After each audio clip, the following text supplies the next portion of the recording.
Hey everyone, welcome back to Kitco News. I'm Jeremy Safran. Well, the U.S. economy is now contracting. GDP slipped 0.2% last quarter. Consumer spending hit a two-year low, and corporate profits just posted their biggest drop since 2020. And at the same time, a federal trade court has ruled that President Trump's sweeping tariffs were unlawful, finding his use of emergency powers to impose broad import duties exceeded legal limits.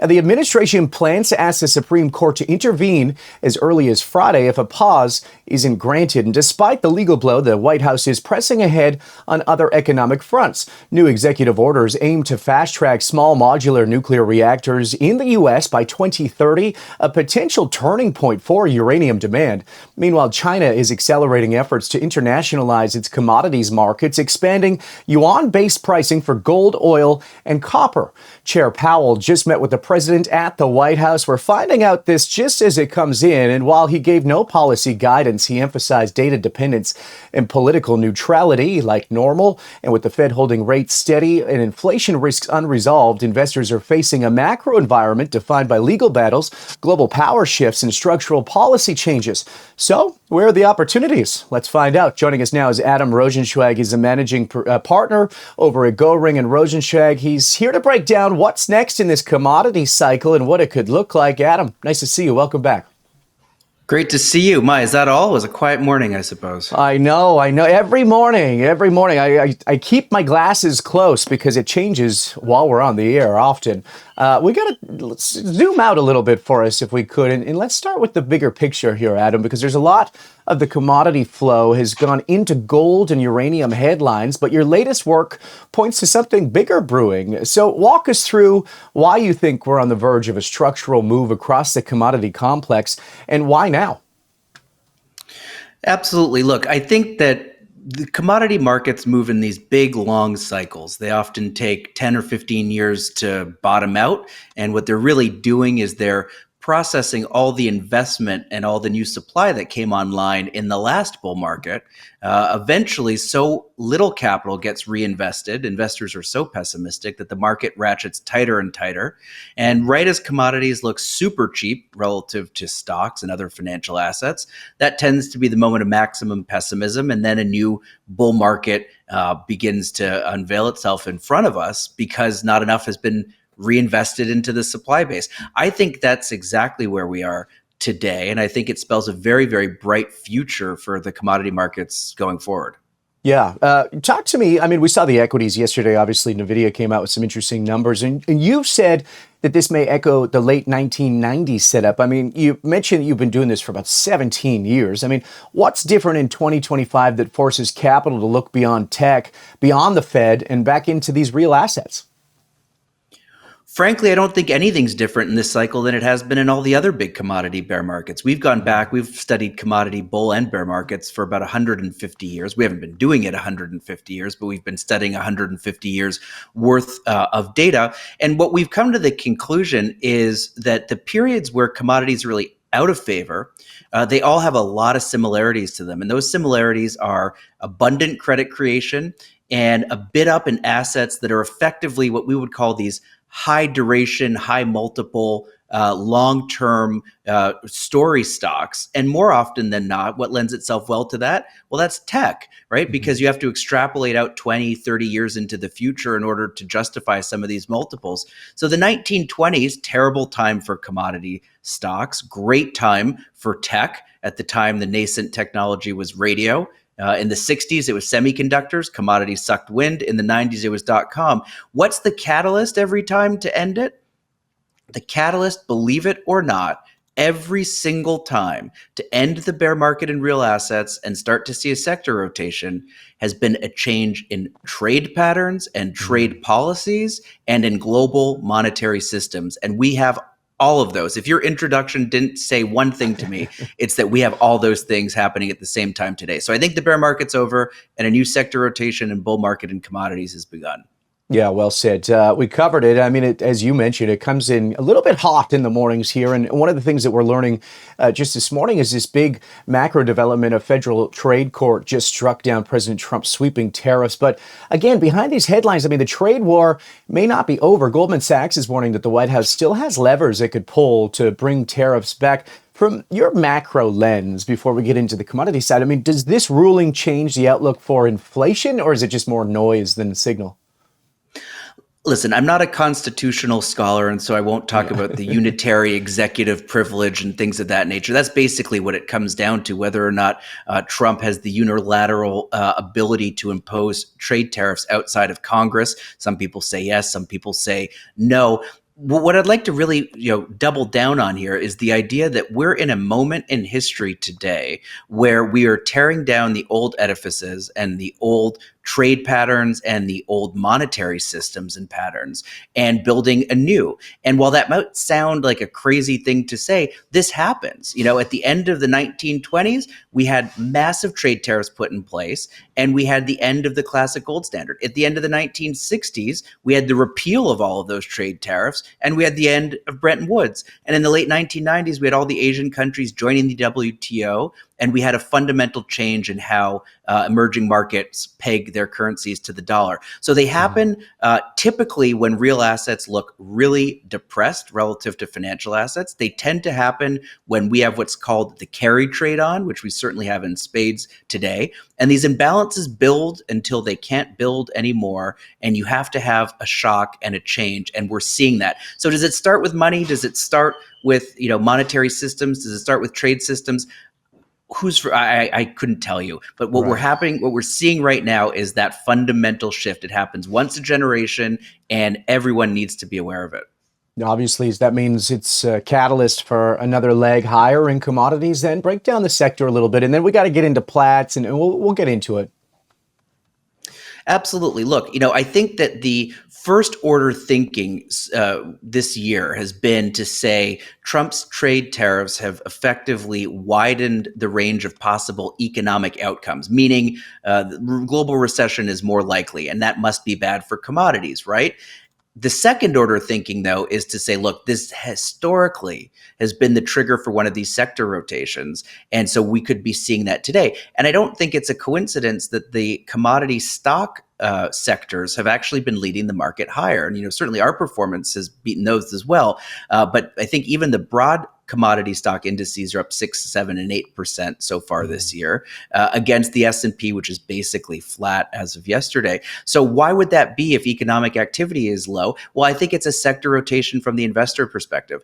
Most commodity markets are looking good. I would shy away from those areas where there has been ample investment in the last 5 or 6 years. Lithium comes to mind, certain other battery metals. But when it comes to energy, when it comes to gold, when it comes to uranium, you're in pretty good shape with a very little capital spending in the last decade or so. And I suspect that those markets will move considerably higher, and I would say will really prove to be the only area in the market to keep investor portfolios safe and intact between now and 2030. Interesting. Okay, we got to talk about platinum and palladium because you had this new report out. I was reading it this morning, and you call basically this is the time to buy those platinum group metals. So let's dig into that a little bit. I mean, you argue that bearish EV narratives are kind of outdated and that hybrids may be the real surprise driver in demand. What's the evidence? Let's talk about it. Sure. Look, I think it comes both from supply and demand. On the supply side of things, the platinum industry today resembles the uranium industry in 2018. Prices are so low for so long that none of the incumbents can even make a cash margin, let alone talk about incentivizing a new platinum mine. When I speak to clients about our new PGM positions, they'll often say to me, let's stop and say, what is a platinum group metal? What is a PGM and what does it go into? Nobody knows anything about these space anymore, and prices have fallen precipitously for 15 years. Platinum used to trade at a premium to gold. It trades at a massive discount to gold today, and the industry can't survive. At the same time, the bearish story, there's always a narrative. It's always grounded in some level of truth, but it kind of comes off the rails along the way. The bearish story for the PGMs is that if we move away from internal combustion engines, then we won't need platinum or palladium to go into the catalytic converters. That's what helps to capture the tailpipe emissions. That's why cars are so clean today. Maybe not from a carbon perspective, but certainly from particulate matter. You don't have the old dirty exhausts that we all grew up with 30 years ago. So the view is that if EVs come and take away share from the ICE, the internal combustion engine, we won't need any of that anymore. However, we have been big advocates for a long time that EVs are essentially selling the public a false bill of goods, that they claim to be super efficient, but that in fact, when you take into account things like manufacturing the battery, both the energy and the cost associated with that, it's actually much more efficient to use an internal combustion engine.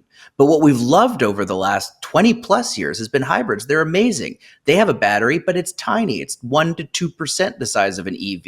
You don't have to have nearly the same expense or energy costs to bring that into the vehicle. And what you do, you don't ride around on electricity, but you use electricity to dramatically improve the efficiency of the combustion engine. And that has a huge impact and is very PGM intensive. Yeah, I mean, we've been hearing it too. If the hybrid vehicle surge sticks and catalytic converter loadings rise, I mean, how big is the demand delta Wall Street's missing on this one? Oh, I think it could be quite dramatic. The other thing that's really fallen in recent years has been investment demand for platinum and palladium. And that's now starting to come back alive too. Just last week, China announced that they were importing a huge amount of platinum for investment purposes. So, I think the tailwinds here are ample. And, when you look at the EV and hybrid side of things, the picture is muddied a little bit because there's been a new technology introduced, not so new, and that sort of splits the difference. It's known as a plug-in hybrid electric vehicle. So it has a bit of a bigger battery. Frankly, we don't like them as much as traditional hybrids, but make of that what you will. They have a bigger battery, maybe 10 kilowatt hour, 1/10 of a traditional EV, but still 5 times bigger than a traditional hybrid. They plug into the wall, but they also have a gas tank. So you don't have to lug around the big battery for 300 miles of range when most of what you do is, in town and dropping the kids off. And then when you need the longer distance, you got the gasoline there. Now, the problem with the data is that those often get lumped in with electric vehicles, and they don't make the distinction. Hybrids, traditional hybrids, get lumped in with combustion engines, and plug-in hybrids get lumped in with EVs. And when you back those out, actually, most of the EV growth outside of China in the last year or so has come from plug-in hybrids and not from traditional EVs. And I think that's quite interesting and another tailwind going forward. Okay, I got to get actionable here. I mean, let's talk about which producers, juniors, or maybe some royalty names are positioned best for the PGM thesis. I mean, any stock picks that you're comfortable sharing? Sure. Look, I would say that our PGM basket as it stands right now is not particularly original. We just own all the large PGM producers in South Africa. So that would be Anglo Platinum, Impala Platinum, and Sibanye Stillwater. So there's not anything in the secret sauce as of yet. And part of that, again, going back to uranium, this was kind of similar with uranium. We didn't have any viable projects at the bottom in the uranium markets. And so we ended up owning, Cameco more than we might if there were lots of good development stories. The same is true here. As the cycle progresses, we'll start to for sure get more exploration and some good PGM projects around the world, I suspect. But as of now, I think you just want exposure to the space. And so we're kind of playing it the old-fashioned way. The problem is, all three, have a substantial asset base in South Africa. And so if you're worried about South Africa risk, you should probably be a little bit cognizant of that. Yeah, that's what I was going to say, because you mentioned nearly 40% of that global supply is almost, uneconomic at today's prices. If we don't see prices respond, I mean, how much supply comes offline? It's always difficult to say because these are big operations and we're bouncing along the bottom. So, I mean, if prices were to deteriorate from here and stay there for any prolonged period of time, I suppose all the supply could come off. We're really scraping the bottom of the cost curve barrel here. So, historically, for instance, when you think of a, more traditional boom and bust cycle, a rule of thumb might have been that when the spot price of copper, let's say, gets to the 90th percentile of cash costs of existing mines, that it finds a bottom. Uranium, it got to the 0th percentile. Nobody made money at the bottom in uranium, and platinum's a little bit like that. So it's always amazing how long companies can continue on. The balance sheets are in good shape, so you don't have to worry so much about imminent restructurings or anything like that. And they can likely molder, but it's very, very difficult to make much money in the platinum space at today's prices. Okay, we got lots to talk about when it comes to the uranium side, especially with this new executive order. Before we do, I want to shift to China for a second because they just unveiled that sweeping plan to internationalize their commodity markets and expand yuan pricing for metals and energy. What's your take, Adam? I mean, does this change the global pricing game? Well, what I think this is really a symptom of, I do think it's quite an important announcement. And I think it's a symptom of what I talked about earlier, which is a major, major change in the global monetary system. And so, maybe I'm going to talk a little bit more abstractly and from a macro level. What does it do in the next month and 6 months and 12 months? We've been seeing China push towards settling commodity trades outside of the dollar in the renminbi. And it's sort of been quiet in the last year or so. But actually, like 2 or 3 years ago, if you had asked us what the catalyst for a new bull market would be, we would have said a monetary regime shift. But we would have said, look to China and the BRICS countries for where that might come from. Within the last 12 months, we shifted focus and said, I think it's coming from the U.S., from these so-called Mar-a-Lago Accords put forward by people like Treasury Secretary Bessent and Stephen Mirren and people like that, this idea of doubling down on the dollar and less so of a monetary regime change from the BRICS countries. China announcing this throws that back into the mix a little bit. But I think certainly what we're in a position to say is that going forward, the monetary plumbing is not going to resemble what it did a year ago. And that is a really important catalyst for real asset investors. Yeah, and I mean, if China succeeds in becoming a price setter, especially in gold or oil, I mean, what are the knock-on effects for the U.S. dollar dominance? But more importantly, the commodity investor strategy, does it change? Again, I think it changes in the sense that this is likely the catalyst to move the entire complex higher. What are the immediate ramifications of pricing these commodities in renminbi instead of in dollars? I mean, people forget that the renminbi trades in a very tight band to the dollar. It's almost a dollar peg. It's sort of a relaxed dollar peg. So practically speaking, what does it actually do? There's macroeconomists that pontificate on this far more than I do. There's a huge view that this is potentially going to look to dethrone the US dollar from the global reserve currency. I would caution people that the US has managed to come back from the brink several times. The most notable, I think, is when the US convinced the entire world to adopt the Bretton Woods exchange standard after World War II, until on a Friday, they felt like they didn't want to do that anymore. And on the Monday, they sort of left everyone stuffed. And that's when the famous line that it's our dollar, but it's your problem was first uttered. Incidentally, that's also the title of Kenneth Rogoff's new book, which is quite good for those that are looking for something to read over the weekend. But my point being that any economist in their right mind would have said, well, that's the end of dollar dominance. But the U.S. came raging back after Bretton Woods ended and is more relevant now than ever. Will the U.S. dollar remain relevant? I suspect it will. But that does not rule out a monetary regime shock that would potentially catalyze the space to move higher. Yeah, okay. We got to talk about uranium. You brought it up there. Nuclear is obviously in the headlines, but uranium prices have rebounded after Trump's nuclear executive orders. Some of the biggest names are still down double digits on the year. Do you think that the market is fully priced in the supply risks on the uranium side? I think that the last 2 years have been completely dominated by a hedge fund, what I would call hedge fund nonsense, not to disparage my hedge fund pals too much. But, in 2018, the market bottomed. It was really low. We understand why that was in retrospect. Japan had accumulated these huge inventories after Fukushima. They took delivery of all of their contracted uranium deliveries, even though they had no reactors turning. That depressed price for a long period of time from 11 all the way to 18. Things got so bad in 18, mines started to shut and the price found its bottom and moved higher. That's incidentally when we got involved. But it wasn't until kind of 22 or so, uranium had already moved from 18 up to 70, that the broader market started to pay attention, and the hedge funds became massively involved beginning in 23. And they started to come in and they bought things like the Sprott Physical. They tried to bull that up so that it would trade above its net asset value and issue stock and buy spot uranium, which would have a knock-on effect with the juniors and the whole thing. And we heard, at every hedge fund idea dinner and every CNBC interview, hedge funds espousing how they had been, long-term uranium investors, which I suppose long-term is a relative notion.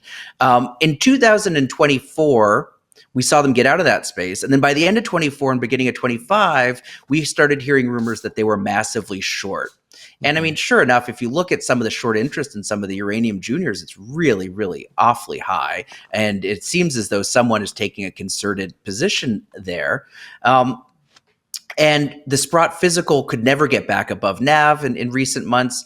And this view started to propagate that if the Sprott physical couldn't get up above NAV, then maybe they would have to liquidate some of their uranium holdings. And maybe all that immobilized material wasn't as immobilized as people thought. And that was the prevailing sort of bearish view. Sprott has since done an equity offering.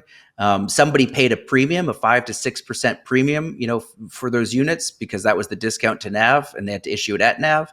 But they're now cashed up. I don't think there's much concern over their working capital anymore. The hedge funds are likely out on both sides of this trade, and I would hope that now the fundamentals just come to the fore. So I think that's what's been driving things, and that's why we've seen sharp rebounds in both spot pricing and in some of the equities. I think there was a lot of short covering going on. Yeah, interesting. That little squeeze. I mean, you've also said that the real bottleneck is the supply side, not the demand. I know I was with a friend over the weekend who's involved in the uranium industry. He was so excited because he said for years, billions have been going into solar and wind, and it's kind of been the wrong direction. We know markets are cyclical, but what's being misunderstood by generalist investors here? Well, I think that what happened with Trump's executive order on Friday was actually quite important. And I think it might go down actually as one of the more important actions of either of his presidential terms. And the reason for that, we had our big investor day last October. And afterwards, one of our speakers said, look, you spoke very convincingly on a range of subjects. And what if there was one thing to take back to the administration to put the U.S. on a solid footing? What do you think that would be? And we said, well, it's simple. Reconfigure the Nuclear Regulatory Commission to allow for the advancements of Gen 4 reactors. Maybe that's not so simple. It's certainly a mouthful as far as a sentence goes, but it was to the point. And the executive order last week, and we've never spoken to the administration, so I'm not saying that it had anything to do with us, but the executive action last week, it does exactly that. It commands the NRC to adopt a framework whereby they would have to make a ruling on new reactor designs inside of 18 months. Because what happened post-Fukushima is that the NRC, at risk of being accused of being too close to the industry it regulates, like some other agencies, it just decided to basically say no to everything or not provide answers to any new applications. And so there was, only one project that was advanced. It was already kind of through its application by that time anyway, and so they didn't pull that. That was Vogtle. And then the second was Oklo, which was an advanced reactor design, and they said no to that one. And everyone else was just kind of waiting in limbo because they realized if they submitted anything to the NRC, it was at risk of going into this deep black hole of administrative logjams. So now that's kind of behind us, and it seems as though there's at least an attempt to put in place an NRC that will actually consider these new reactor designs and potentially look to move them forward. Now, the reason that is so important, obviously it's important for uranium demand, but it's important for the country in general because nuclear power is unbelievably efficient, way more efficient than coal and gas, and 10 times more efficient than wind and solar. And the fourth generation reactors are about twice as efficient still because they operate at low pressures, high temperature, but low pressure. And because of that, it needs almost no concrete, steel, cement, the same way that a traditional reactor does. That's where all the costs really come in. And so you don't need any of that because you have such little pressure. You don't need to maintain all that high pressure like you would in a Gen 3 reactor.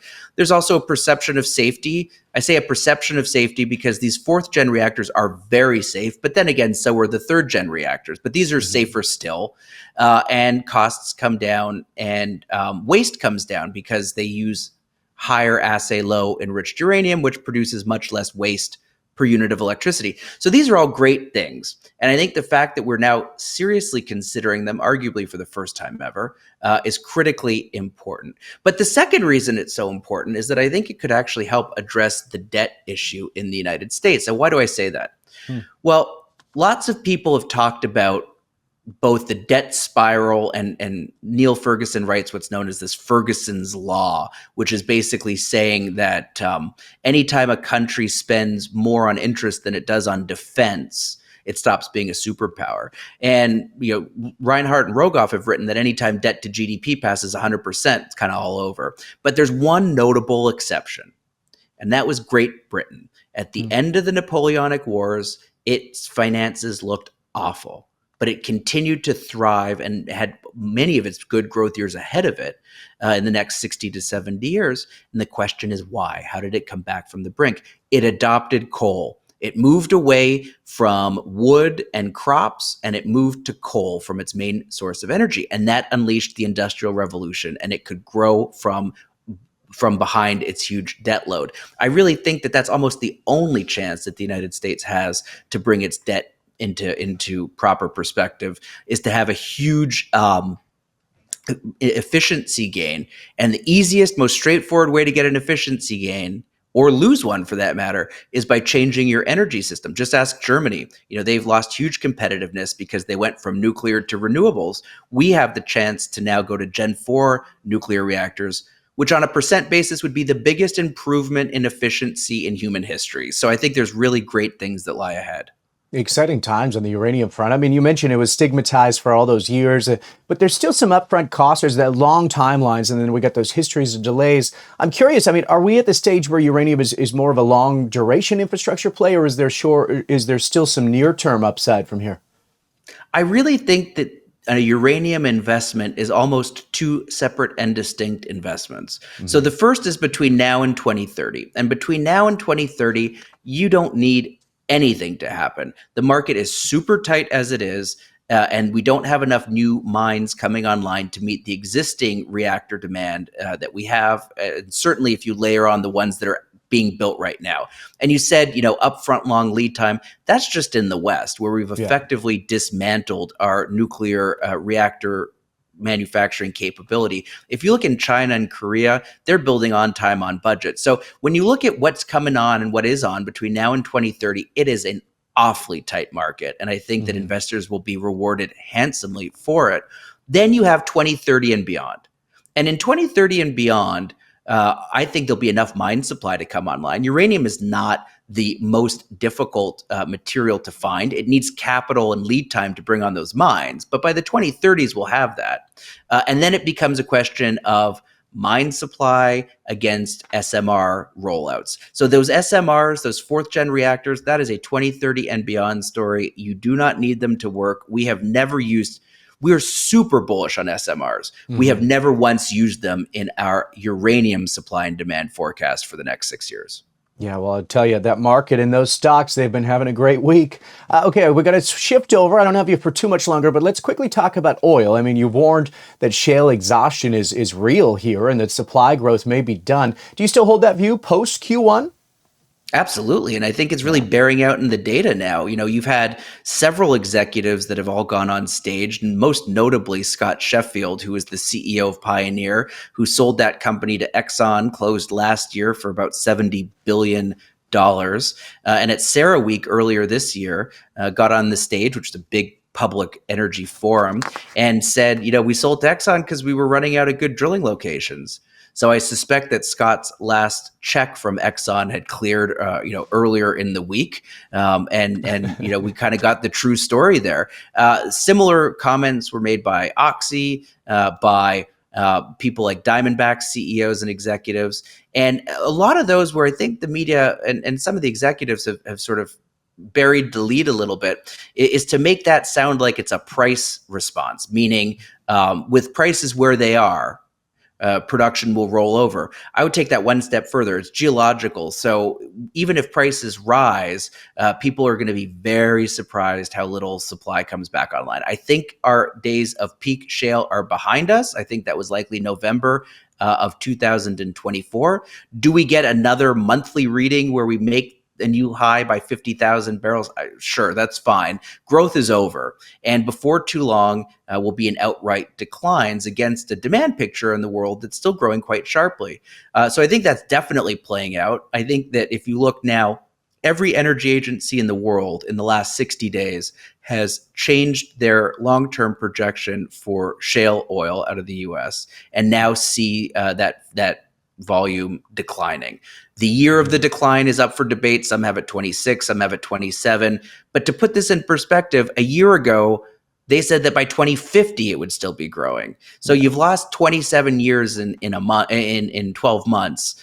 Could that come in another year? I think it's entirely possible. So yeah, I think that the shales are done. They were immense. They brought on, with liquids and everything else and NGLs, they brought on nearly 20 million barrels. Unbelievable growth out of nowhere in the last 15 years. But immense is not the same as infinite, and now we're dealing with depletion. Yeah, of course. And you got OPEC, obviously, doing their discipline holding, and U.S. rig counts continue to fall. Let's talk natural gas. I mean, there's some under-owned trades I want to kind of get into. I mean, your team kind of wrote about agriculture and even natural gas as the longer cycle setups. What areas do you think investors are most underexposed to right now? I think probably North American natural gas. They're fairly underexposed there. I mean, it's I suppose a difficult question to answer because again, if you go to the Irisone conference, no one's getting up talking about PGM companies or fertilizer companies. So I think as far as being underowned and underfollowed, it's a tough, stiff competition amongst the commodity sectors to decide which one is the least followed. But certainly in terms of actionable in the next 6 to 12 months, I think gas's time could finally be here. The gas supply picture in the U.S. is even more dire than the oil picture. Gas supply off over 1.5% in the last 12 months and likely to get considerably worse. We have now seen sustained declines in basically every major shale gas field. The Permian is the last little guy to show growth here, but I think that the Marcellus, the Haynesville, all dramatically lower than their peaks.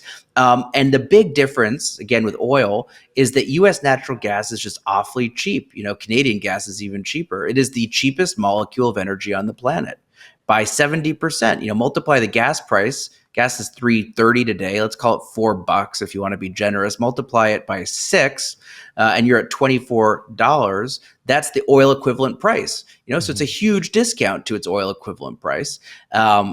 With oil today trading in the 60s. So it's really, really cheap. It's been cheap because we've had a unending torrent of new gas supply, but that's over. And frankly, it's been over for 2 years. So why are investors so late to this trade, and why hasn't it really moved yet? Maybe late to the trade is not the right word, late to the theme, late in appreciating how much has actually changed, and why haven't prices lifted? The answer has been 2 really mild winters. And then last year, we got a normal winter. And what happened? Gas inventories plummeted. They went from being massively above average to 200 Bs below average, March 24 to March 25. That's a really, really big deficit. That's like a 2.5 billion cubic foot per day deficit over the whole year. On weather, yeah, it was a little bit colder, but it wasn't nearly as cold as 2014, let's say, which was the last time inventories fell the same comparable amount. And that was, of course, the polar vortex winters, where heating demand was 10% more than it was last winter. So yes, a little bit colder, certainly year on year colder, but I think we're starting to see just how tight the underlying market is as supply falls and data center and LNG demand ramp up. Yeah, are you in the market, some skin in the game, buying anything on that side on the gas front? Well, for better or worse, we've been early to that trade. So we have had our gas exposure for quite some time. So we're not really buying anything, but we hold really core positions in names like Range Resources, EQT, and Taro. We have Birchcliff up in Canada as well for your Canadian listeners, because that is awfully cheap, even cheaper than the U.S., than its U.S. peers, and quite good assets. But those have been our gas holdings again since we sort of model normal weather when we make our projections. We've had this trade on for about a year longer than we would have liked to. Yeah, it's taken a bit longer to get going, but that's fine. When you buy things when they're at or near the bottom, performance has actually been pretty good in our gas E&P book. But now I think the time is really here. On inventories are low. We don't have that overhang anymore. The balance sheets of these companies are good. If we have to wait, we can. But gas, there's no economic reason why, on a sustained basis, if shale production is truly declining, why North American gas should be 80% cheaper than anywhere else in the world. The reason it has been is because of too much supply, and that's over. Yeah, well said. Okay, well, I got to ask you, I mean, it's a broad question, but we've been talking about risk. And before we came on this interview, we talk about how everything moves so quickly. So when it comes to this commodity thesis, I mean, what worries you the most? If what could change everything? What breaks the thesis? I think the silly answer is probably the same thing that worries everyone else, which is economic growth. But I think, as I've mentioned a few times now, that's tempered by the fact that, look, during the Great Depression, the 10 years from 29 to 39, the S&P was still down 50%. But commodity stocks doubled. I promise you, it was not because of strong economic growth. It was because so little had been invested before. It was because the dollar devalued relative to real assets. And it's because in that particular case, a lot of the cost structure of these mining companies and energy companies fell because of deflation. So there's a funny way when these sector rotations get going, that stocks in the real asset space, particularly when they're as cheap and dislocated as they are today, can buck the conventional wisdom. However, I do obviously worry, just like everybody else, when you sort of look through, and we do seem to be on unprecedented times, maybe not unprecedented, but certainly once in a generational type rebuilding, tear down and rebuilding type moves, there's always a chance that someone gets something wrong. There's a chance that a central bank makes a bad policy decision that has a bigger impact than it has to.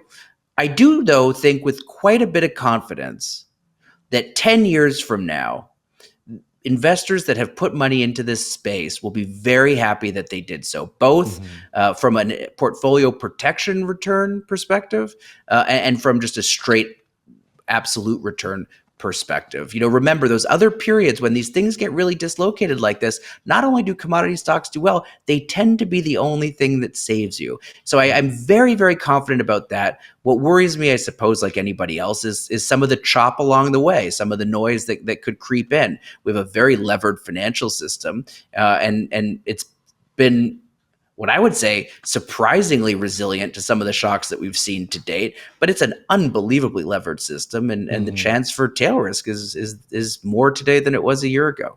I was going to let you go, but I just got to ask one follow-up on that one, because this broader rotation we're talking about, I mean, how should investors build their exposure? I mean, we talked about some of those stocks. Is it ETFs? Is it physicals? Oh, am I allowed to? We were joking before, my compliance guy's not here. We have a fund that I think does a fairly good job at providing some of the exposure to the things that we've been talking about. I think that in general, all kidding aside, it's important for investors to probably be in the equities and not in the physicals. That would be my one piece of advice, because the physicals have these really big contangos in them, meaning that the future price of commodities is higher than the spot price. And so that erodes return over time. And in fact, if you go all the way back to 1999, I wanted to test this out and have an easy to digest number. If you look at the return stream of, let's say, the Goldman Sachs commodity spot index, so just whatever the spot price is of all these commodities every day, and you look at that over 25 years and you call that return 100%, then a strategy implemented in futures, which is of course how you'd have to do it, would only return 25%. So you lose 75% of that move to the roll yield over the last 25 years. Will the next 25 years be the same? I suspect they will be, because the roll yield is pretty much a structural component of commodity markets. It involves the cost to warehouse and the cost of capital. Equities don't really suffer from that. In fact, a well executed commodity company on the equity side can earn the contango. How do they do that? Well, they can sell a futures contract for delivery a year or 2 years from now and then produce into it. So all of a sudden they can actually realize a higher price instead of constantly seeing that price decay and erode over time. So I think that the equities are the way to go. They have good operating leverage. Stay away from financial leverage, and when in doubt, probably let a professional try to do some of that diligence for you. Yeah, it's the same in journalism school. When in doubt, leave it out. All right, Adam Rozencwajg, managing partner at Goehring Rozencwajg, joining us from Manhattan. Always sharp, always data-backed. Thanks, my friend. Appreciate this. Thank you. Thanks, Adam. And as always, subscribe to Kitco News for interviews that challenge consensus and aim to deliver real value for your portfolio. Watch a full replay. Tell us in the comments, are platinum and palladium the most mispriced metals in the market today? I'm Jeremy Safran with Kitco News. We'll see you next time.